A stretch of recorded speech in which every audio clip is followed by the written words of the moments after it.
जो स्पर्श व्यंजन हैं इनका वर्गीकरण दो प्रकार से किया गया है, घोषत्व के आधार पर और प्राणत्व के आधार पर।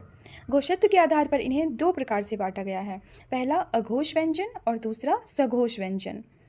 अघोष व्यंजन वे व्यंजन कहलाते हैं जिनके उच्चारण में स्वर तंत्री में कोई कंपन नहीं होता है और प्रत्येक वर्ग का पहला तथा दूसरा व्यंजन और तीनों स तालव्य स, मूर्धन्य स और दंत स अघोष व्यंजन में आते हैं।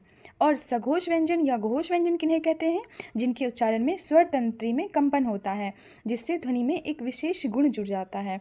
और प्रत्येक वर्ग का तीसरा, चौथा और पांचवा व्यंजन सघोष व्यंजन या घोष व्यंजन कहलाता है।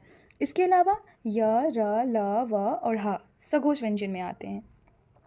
तो अघोष व्यंजन में हमने क्या जाना कि प्रत्येक वर्ग का पहला और दूसरा, मतलब शुरू से पहला और दूसरा अघोष और बाकी अंतिम तीन सघोष कहलाते हैं। और इसके अलावा अघोष में तालव्य स, मूर्धन्य स और दंत स आते हैं और सघोष में य, र, ल, व और ह आते हैं। अब प्राणत्व के आधार पर वर्गीकरण देखें तो प्राणत्व जो है वह हवा के प्रभाव को दर्शाता है। जैसे प्राणत्व का संबंध मुख से निकलने वाली हवा की मात्रा से है।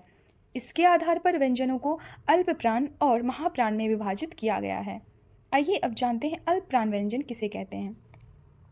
इनके उच्चारण में मुख से कम हवा निकलती है। अल्प प्राण, अल्प मतलब क्या होता है, कम, और प्राण मतलब हवा। तो जिनके उच्चारण में मुख से कम हवा निकलती है उसे अल्प प्राण कहते हैं। और इनको याद करने का ट्रिक क्या है कि प्रत्येक वर्ग का पहला, तीसरा और पांचवा व्यंजन क्या कहलाता है, अल्प प्राण व्यंजन।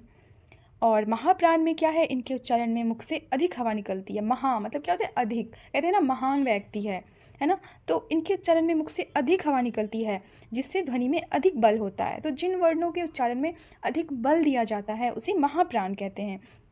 और प्रत्येक वर्ग का दूसरा और चौथा व्यंजन महाप्राण कहलाता है। अल्पप्राण में क्या पढ़ा था हमने कि पहला, तीसरा